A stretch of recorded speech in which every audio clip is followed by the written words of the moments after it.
नमस्कार दोस्तों, stock market studies में फिर से एक बार आपको स्वागत है।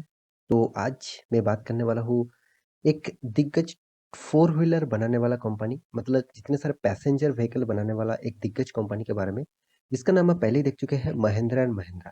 देखिए महिंद्रा एंड महिंद्रा के ऊपर मैं पहले भी आपको एक वीडियो बना के दिया था कि कंपनी ने का जो सेल्स का आंकड़ा आया था, जो सेल्स का जो रिपोर्ट आया था उसके ऊपर मैं आपको वीडियो बना के दिया था। तो बहुत सारे दोस्तों ने कमेंट किया सर अभी का इस सेल्स इतना खराब है, क्या अभी निवेश करना चाहिए और क्या इस कंपनी से निकल जाना चाहिए? तो इस तरीके से बहुत सारे कमेंट्स आया। तो मैं यहाँ पे आपको कुछ मतलब कंपनी के बारे में डिटेल्स में दिखाऊँगा, तभी आपको पता चलेगा हाँ, कि कंपनी के ऊपर क्या करना चाहिए। तो वीडियो को पूरा देखिए, सारे के सारे इन्फॉर्मेशन यहाँ पे आपको पता चलेगा। तो वीडियो को लास्ट तक देखना और अभी तक आपने इस चैनल को सब्सक्राइब नहीं नहीं किया है तो ज़रूर सब्सक्राइब कर लेना, क्योंकि आपको daily basis stock market information और अपडेट चाहिए तो इस चैनल में बने रहिए। तो चलो फटाफट देख लेते हैं आज के स्टॉक के बारे में। तो सबसे पहले देखिए मैं इंडेक्सेस के ऊपर आ चुका हूँ। पिछले दिनों में जब मार्केट क्लोजिंग हुआ था तो निफ्टी बहुत भारी भरकम प्रेशर में था। करीबन 2% तक गिरावट देखने को मिला। तो गिरावट का जो कारण है जो माहौल है सिर्फ एक ही कारण है ऑब्वियसली जो रसिया और यूक्रेन के बीच जो अभी जो फिलहाल का जो सिनेरियो चल रहा है उसीलिए क्रूड ऑयल का प्राइस दिन के दिन बढ़ते जा रहा है। तो क्रूड ऑयल मतलब जो ब्रांड क्रूड ऑयल है उसका प्राइस दिन के दिन बढ़ते जा रहा है। करीबन इतना ज़्यादा क्रूड ऑयल का प्राइस बढ़ गया तो मार्केट में बहुत प्रेशर क्रिएट हो चुके हैं। तो देखिए ज़्यादातर कंपनी मतलब इंडिया का प्रोडक्ट बाहर के कंट्री से आते हैं तो इम्पोर्ट ज़्यादा करना पड़ता है। तो क्रूड ऑयल का अगर प्राइस बढ़ जाता है तो हर इंडस्ट्रीज़ के लिए प्राइस बढ़ना मामूली सा बात है। तो इसलिए देखिए ज़्यादातर इसलिए पिटे हुए हैं ऑटो सेक्टर। निफ्टी ऑटो के बारे में बात करूँ तो हर ऑटो इंडस्ट्रीज़ मतलब हर सेक्टर को आप देखेंगे तो कुछ नेगेटिविटी तो ज़रूर था। मगर सबसे ज़्यादा प्रेशर में पिछले दिनों में था निफ्टी ऑटो।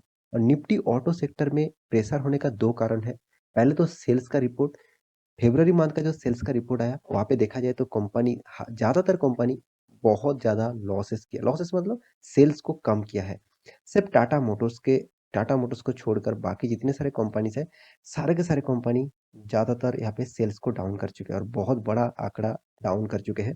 तो यहाँ पे आज के दिन का बात करूँ तो ऑटो इंडस्ट्रीज में जितने सारे कंपनी है, आप देखेंगे बहुत सारे कंपनीज़ के ऊपर रेड कलर चढ़ गया। मतलब कंपनी 52 वीक का लो रेंज में काम कर रहा है।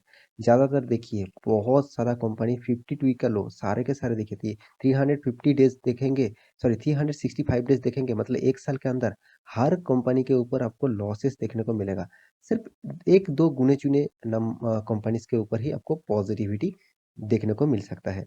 हाँ, यहाँ पे देखिए आज बात करूँगा महिंद्रा एंड महिंद्रा के बारे में, क्योंकि महिंद्रा एंड महिंद्रा भी देख सकते हैं आज ही के दिन सॉरी मतलब पिछले दिन जब मार्केट क्लोजिंग हुआ तब देखिए 52 का लो लेकर ही क्लोजिंग हुआ। करीबन साढ़े 3% 4% भी आप बोल सकते हैं। टोटली 30 पॉइंट्स का गिरावट देखकर क्लोजिंग हुआ। तो क्या इस कंपनी के ऊपर आपको रहना चाहिए? क्या इस कंपनी से आपको निकल जाना चाहिए? तो इस तरीके से बहुत सारे क्वेश्चन माइंड में आ जाता है। तो चलो उसके लिए सॉल्यूशन भी है, वो सॉल्यूशन मैं आपको अभी दिखा देता हूँ। तो सबसे पहले मैं कंपनी के चार्ट पैटर्न के ऊपर चला जाता हूँ। देखिए पिछले दिनों में जो मार्केट का जो सिनेरियो था वो यहाँ पे एक गैप डाउन में ओपन हुआ। उसके बाद अच्छा खासा फॉलिंग देखने को मिला। उसके बाद थोड़ा-सा रिकवरी ज़रूर किया था। उसके बाद फिर से धड़ाक से गिरावट हुआ। तो इस तरीके से गिरावट के पीछे सिर्फ़ एक ही कारण है अभी तक जो मैं पहले ही बता चुका हूँ क्रूड ऑयल का प्राइस बढ़ रहा है, साथ ही साथ वर्ल्ड मार्केट का सिनेरियो भी खराब है। रसिया और यूक्रेन के बीच में जो वार चल रहा है वो अभी धीरे-धीरे बढ़ते जा रहा है, तो मार्केट के लिए बहुत प्रेशर क्रिएट हो सकते हैं और कोरोना के सिचुएशन में जिस तरीके से मार्केट क्रैश हुआ था, मुझे लगता है फिर से उसी तरीके से मार्केट और एक बार उसी लेवल तक आ सकता है। क्योंकि क निफ्टी देखा जाए तो 16,200 इस रेंज में काम कर रहा है, तो जो 18,500 के ऊपर काम कर रहा था, वो 16,200 में काम कर रहा है। मतलब आप बोल सकते हैं 2000 पॉइंट का गिरावट 2000 पॉइंट का गिरावट कोई छोटा-मोटा गिरावट नहीं। तो सेम टू सेम हर इंडस्ट्रीज़ के ऊपर प्रेशर है। आप देख सकते हैं 5 दिनों में कंपनी महिंद्रा महिंद्रा 11% तक गिर चुके थे और 1 मंथ में भी 11%, 6 मंथ में देखेंगे तो 2% तक गिरावट, 1 साल में देखेंगे तो 12%। देखिए कंपनी कोई छोटा-मोटा कंपनी नहीं है, 87,000 करोड़ का मार्केट कैपिटलाइजेशन है और देखिए 52 वीक का लो और पिछले दिनों में ही कंपनी ने किया और इसका हाई था देखिए 979। तो ओवरऑल इस कंपनी के हर पैरामीटर आपको ऑब्वियसली पॉजिटिव लगेगा। फिर भी देखिए कंपनी 52 वीक के लो में रेंज में काम कर रहा है, इसका मतलब कंपनी खराब नहीं हुआ। आप मैक्सिमम चार्ट पैटर्न देखेंगे तो कंपनी में कितना शानदार आपको रैली देखने को मिलेगा। हाँ, आप कहेंगे सर इस जगह से इस जगह का आप कैलकुलेशन करेंगे तो करीबन 60 to 65% तक गिरावट देखने को मिला, 70% तक गिरावट। क्या उसके बाद का रिकवरी नहीं हुआ? सेम टू सेम रिकवरी कितना परसेंट हुआ वो भी आपको देखना चाहिए ना। तो रिकवरी देखिए 187 186% तक रिकवरी, मतलब जितने गिरे थे उससे 2 गुना ज़्यादा रिकवर भी कर चुके हैं। तो इस बात को भी आपको अंदाज़ा लगाना चाहिए। तो क्या इस कंपनी के ऊपर बने रहना चाहिए? तो उसके लिए आपको कुछ रिपोर्ट और डेटा देखना चाहिए। देखिए यहाँ पे एनालिसिस का जो राइज़ है, मतलब एनालिसिस जितने सारे दिग्गज एनालिसिस है, वहाँ पे यहाँ पे एक एनालिसिस का टीम ने एक मतलब जो रिकमेंडेशन करते रहते हैं, तो उसके रिकमेंडेशन के हिसाब से यहाँ पे देखिए बाइंग जो रेंज है, वो स्ट्रॉन्ग बाइंग का रेंजिंग दिखा रहा है। मतलब अभी इस सिनेरियो में सबसे ज़्यादा बाइंग प्रेशर यहाँ पे कंपनी के ऊपर हो रहा है। आप खुद भी यहाँ पे एनएससी के वेबसाइट के ऊपर जाकर आप खुद भी देख सकते हैं, यहाँ पे पिछले दिनों में जो देखिए 52% तक यहाँ पे होल्डिंग उठाया गया है। मतलब कितना ज़्यादा यहाँ पे होल्डिंग उठाया जा रहा है और कंपनी का जो परफॉर्मेंस है, आप देखेंगे यहाँ पे बाइंग का स्ट्रेटेजी ज़्यादा देखने को मिला है। साथ ही साथ कंपनी के जो क्वार्टर बेसिस जो रिजल्ट है, वो आप देखेंगे तो वो भी आपको शानदार देखने को मिलेगा। मगर यहाँ पे शेयर होल्डिंग पैटर्न सबसे पहले देख लेते हैं, कंपनी का शेयर होल्डिंग पैटर्न किस तरीके से है। देखिए, कंपनी का जो टोटल जो देखा जाए प्रोमोटर प्रोमोटर के पास 19% होल्डिंग है। तो प्रोमोटर के पास 19% होल्डिंग यहाँ पे प्रोमोटर के पास यहाँ पे देखने को मिला। म्यूचुअल फंड कंपनी ने 12% होल्डिंग करके रखा और एफआईएस ने सबसे ज़्यादा माल उठा के रखा 38.66%। यहाँ पे एफआईएस ने जो माल उठाया 38% से भी ज़्यादा। तो कितना बड़ा माल एफआईएस ने उठा के रखा आप देख सकते हैं। पब्लिक ने भी अच्छा खासा माल होल्डिंग किया, करीबन 10% और अदर्स के पास करीबन 19.6%। तो यहाँ पे एक चीज़ आप ज़रूर देखेंगे, यहाँ पे देखिए प्रोमोटर प्रोमोटर कितना शानदार एक होल्डिंग रखा, अभी तक एक भी शेयर बेचा नहीं। हाँ, कुछ शेयर यहाँ पे प्लेजिंग किया रखा था। अभी जो प्लेजिंग है, प्लेजिंग मतलब कंपनी खुद का शेयर गिरवी रख के माल उठाया है, तो मतलब पैसा उठाया है, तो इसको प्लेजिंग किया जाता है। तो यहाँ पे प्लेजिंग जो है, वो शेयर को गिरवी रख के जो प्लेजिंग किया जाता है, तो फिलहाल के लिए देखा जाए तो 6% प्लेजिंग है। तो कंपनी देखिए एफआईएस ने किस तरीके से माल उठाया, पहले जो माल उठा के रखा था और भी बढ़ा रहा है, अभी भी एक भी शेयर बेचा नहीं, धीरे-धीरे बढ़ते जा रहा है। म्यूचुअल फंड वाले ने भी देखिए कितना शानदार यहाँ पे बाइंग करके रखा। तो सारे के सारे पॉजिटिविटी इस कंपनी के ऊपर आपको दिखते हैं। और भी आप देखेंगे तो कंपनी कोई छोटा-मोटा कंपनी नहीं है, आप खुद ही देख लीजिए 91,000 करोड़ का मार्केट कैपिटलाइजेशन इसका। कंपनी का जो करंट जो सिनेरियो है, आप देखेंगे तो करीबन कंपनी का पी रेशियो एक रीज़नेबल प्राइस में है। इसका इंडस्ट्रीज़ पी रेशियो तो बहुत हाई है।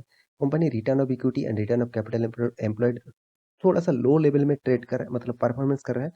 कंपनी का एनुअल इनकम 1800 करोड़ है। कंपनी का डेब्ट भी है करीबन 78 करोड़ का डेब्ट, सॉरी 78,000 करोड़ का डेब्ट और डेब्ट ऑफ इक्विटी जो है वो 1.83%।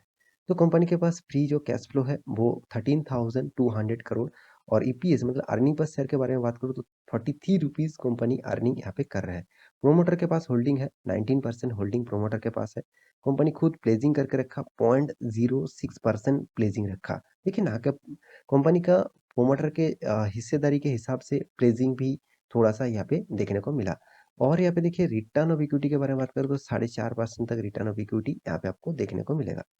तो कंपनी अर्निंग पर शेयर भी ज़बरदस्त है। 43.5% कंपनी का ईपीएस मतलब अर्निंग पर शेयर। और कंपनी देखिए जिस फील्ड में काम कर रहा है, कंपनी ऑटोमोबाइल्स इंडस्ट्री में है और पैसेंजर व्हीकल बनाने वाला दिग्गज कंपनी है। यहाँ पे देखिए एमएम जो Mahindra Mahindra second largest four wheeler बनाने वाला कंपनी है और पैसेंजर व्हीकल बनाने वाला कंपनी है। तो मारुति सुजुकी नंबर वन है क्योंकि इसका मार्केट कैपिटलाइजेशन 2 लाख करोड़ से भी ज़्यादा है। तो महिंद्रा महिंद्रा जो जिस तरीके से रिजल्ट किया वो भी आपको दिखना चाहिए। कंपनी का देखिए सेल्स ग्रोथ भी कितना शानदार धीरे-धीरे बढ़ते जा रहा है कंपनी का सेल्स ग्रोथ, आप खुद ही देख लीजिए। और उसके बाद यहाँ पे देखिए कंपनी का एक्सपेंस एक्सपेंस भी आप देखेंगे कंपनी जिस तरीके से सेल किया उसी के हिसाब से कंपनी एक्सपेंस भी किया। मगर कंपनी को बहुत ज़्यादा यहाँ पे इंटरेस्ट पे करना पड़ रहा है। तो इंटरेस्ट ज़्यादा पे करना पड़ रहा है तो इसलिए कंपनी का हाथ में मार्जिन जो नेट प्रॉफिट के बारे में बात करूँ तो नेट प्रॉफिट थोड़ा-सा कम हो चुके हैं। तो ये तो देखिए नेट प्रॉफिट अच्छा खासा होना चाहिए था। अगर कंपनी इंटरेस्ट जो है वो मतलब जो कर्जा है वो धीरे-धीरे कम करेंगे तो कंपनी के लिए एक पॉजिटिविटी ज़रूर रहेगा। तो कंपनी देखिए आपको ऑब्वियसली रिटर्न दिया, उतना खास नहीं रिटर्न दिया, फिर भी देखिए कंपनी आपको हर साल में रिटर्न दिया, सिर्फ 1 सालों के अंदर 10% का नेगेटिव रिटर्न दिया। तो कंपनी के जो कर्जा है उसके बारे में बात करें तो कंपनी 78,000 करोड़ का कर्जा लेके रखा है। कंपनी के पास जो रिजर्व है वो रिजर्व भी आप देख सकते हैं कितना शानदार रिजर्व कंपनी के पास है। तो ओवरऑल हर पैरामीटर यहाँ पे पॉजिटिव में है। मैं जरूर कहूंगा इस कंपनी के ऊपर आपका हिस्सेदारी है तो एक भी शेयर बेचिएगा मत। अभी आपको फिलहाल के लिए यही कहूंगा, आप सही टाइम है इस टाइम में आपको इन्वेस्ट करने का, क्योंकि इस टाइप कंपनी आपको दोबारा नहीं मिलेगा। आप सभी जानते हैं महिंद्रा एंड महिंद्रा का कितना ज़्यादा गाड़ियाँ रास्ते में चलते हैं और साथ ही साथ कंपनी का परफॉर्मेंस भी यहाँ पे आपको दिखा चुका हूँ। तो देखिए जिस कंपनी का प्रोडक्ट आपको दिखते हैं, जिस कंपनी का परफॉर्मेंस आपको मतलब यहाँ पे मैं दिखा रहा हूँ, तो उसके हिसाब से कंपनी तो ऑब्वियसली स्टेबिलिटी रखता है और कंपनी ऑब्वियसली आपको फ्यूचर ओरिएंटेड कंपनी लगते हैं। तो कंपनी इलेक्ट्रिक व्हीकल के ऊपर भी काम स्टार्ट कर चुके हैं, तो मेरे हिसाब से इस कंपनी के ऊपर आपको स्टडी करके निवेश करना चाहिए। तो बाकी आपकी मर्जी, देखिए मैं कोई रिकमेंडेशन नहीं कर रहा हूँ, आप स्टडी करेंगे तो पूरा डिटेल्स में आपको सारी जानकारी मिल जाएगा। तो आशा करता हूँ सारी जानकारी आपको मिल चुका है। मेरे वीडियो अच्छा लगे तो लाइक करना, दोस्तों के साथ शेयर करना और इस चैनल को सब्सक्राइब भी करना। मिलते हैं नेक्स्ट टॉपिक लेके, तब तक के लिए अच्छे से रहिए, अपने ख्याल रखिए, बाय बाय।